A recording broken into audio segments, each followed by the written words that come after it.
Pessoal, muito prazer. Meu nome é Lucas, sou estudante de Engenharia de Computação pela Universidade de Uberaba e hoje eu vou apresentar para vocês esse projeto para os sistemas embarcados, apresentando para vocês o Raspberry Pi. Bom, primeiro, uma pequena introdução sobre o Raspberry Pi.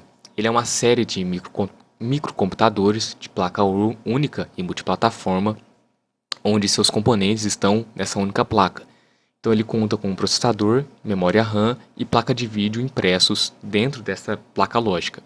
Além de conter, claro, entradas USB e entrada HDMI para poder conectar a LCDs e a monitores.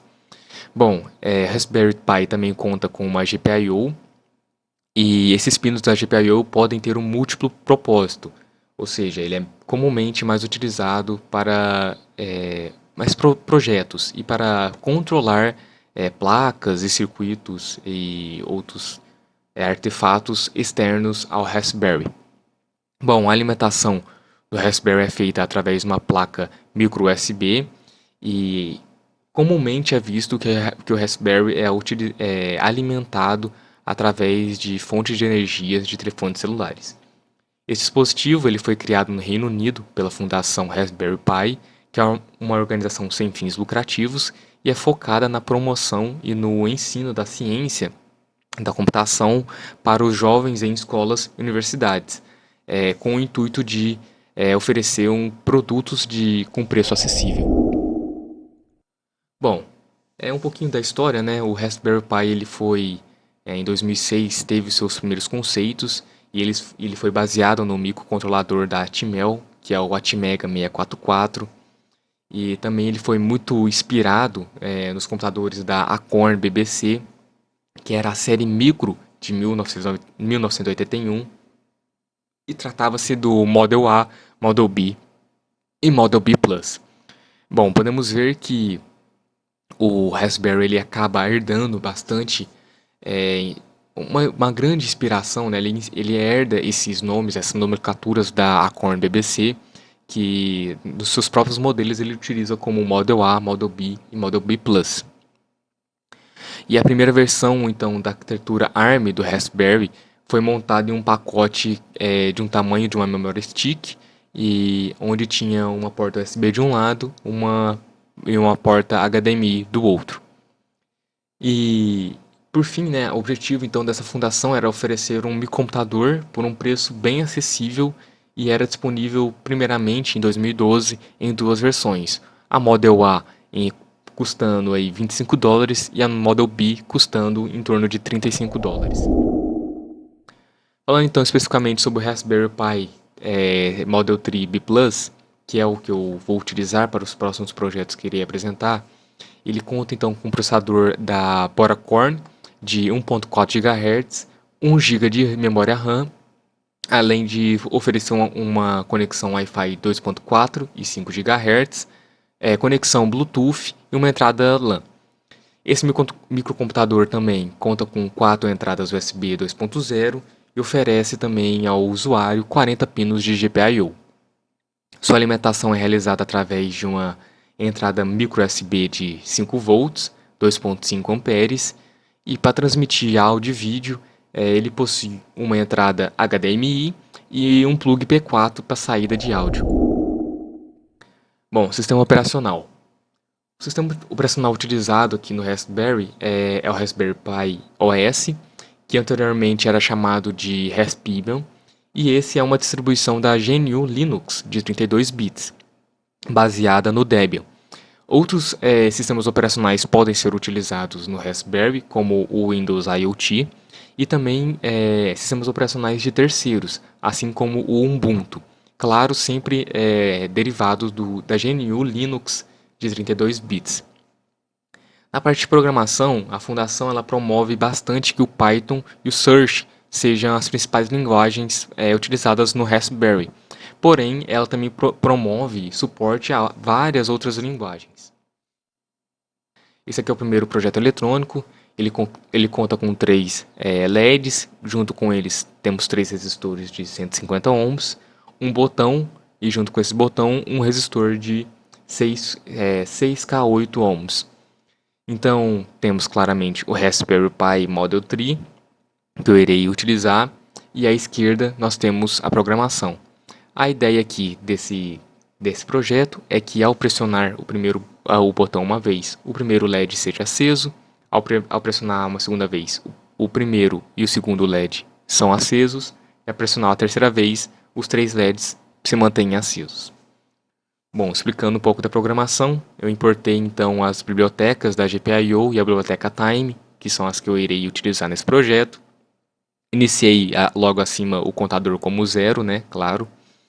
E também abaixo aqui eu setei quais são os pinos de entrada e quais são os pinos de saída.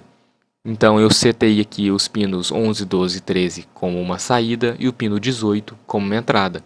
Pino 18 sendo o pino do botão, 11, 12 e 13 sendo os pinos dos LEDs.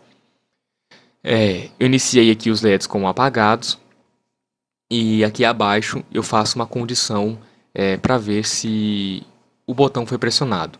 Caso o botão for pressionado, o contador ele será incrementado e somará mais um.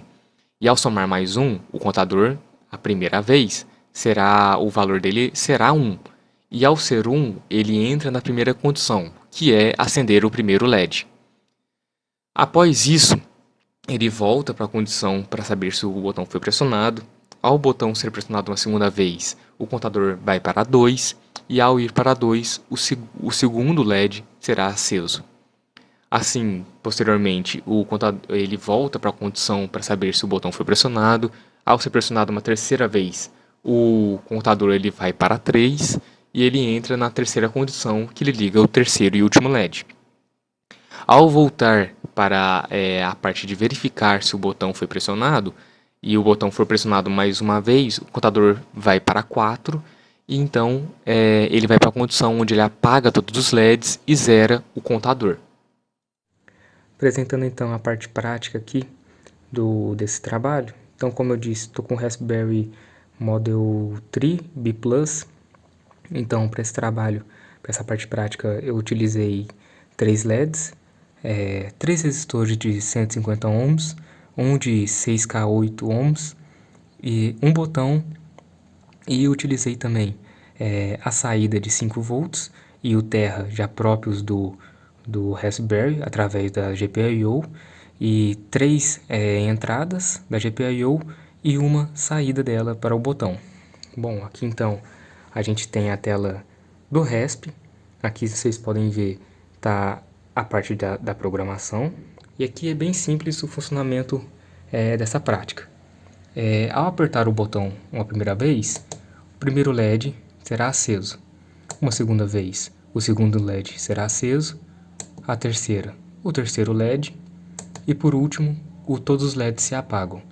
É uma prática então bem simples, apenas para demonstrar então as entradas e as saídas do Raspberry utilizando a sua GPIO e demonstrar também para vocês a parte do sistema operacional aqui do Raspberry.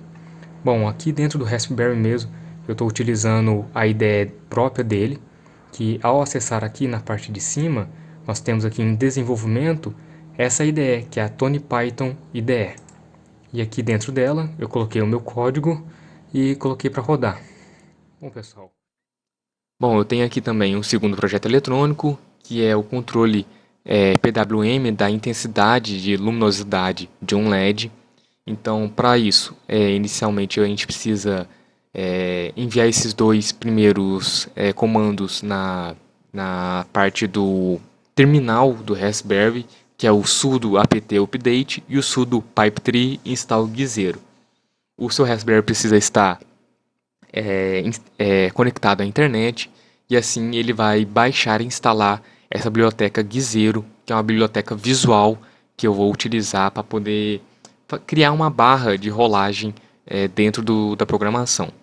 Então, explicando aqui a programação à esquerda, eu estou importando a biblioteca da GPIO que eu irei utilizar, importando a biblioteca guizeiro e quais são as partes dessa biblioteca que eu irei utilizar, que é a app, slider e o texto.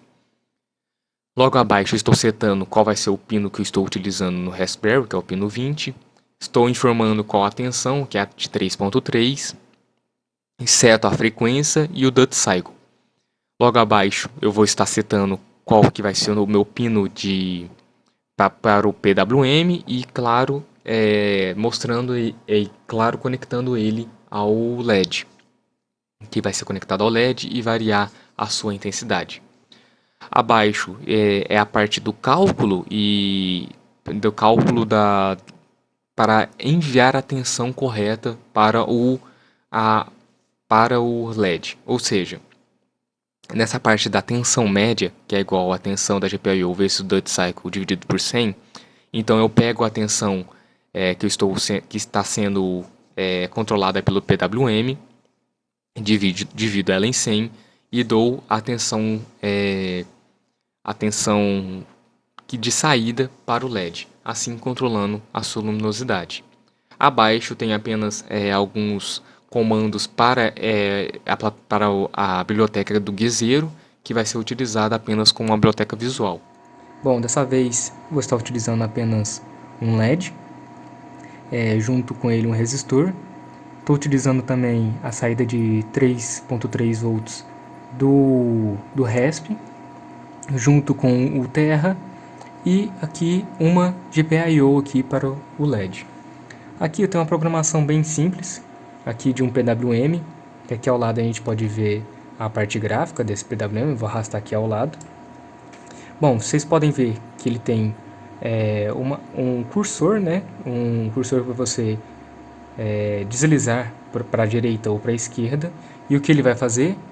Olha só, deslizando ele para a direita, vocês podem ver que o controle do PWM ele vai estar aumentando ou diminuindo a intensidade do nosso LED. Então, e por fim, para complementar esse projeto, eu vou apresentar um projeto comercial. O projeto comercial, o objetivo dele é ser comercializado para a maior quantidade, para o grande público, né, para a maior quantidade de pessoas. E o Raspberry ele é amplamente comercializado como um emulador de jogos. E esse emulador, nós temos várias plataformas, mas a plataforma principal que eu iria mostrar para vocês é essa da Recalbox.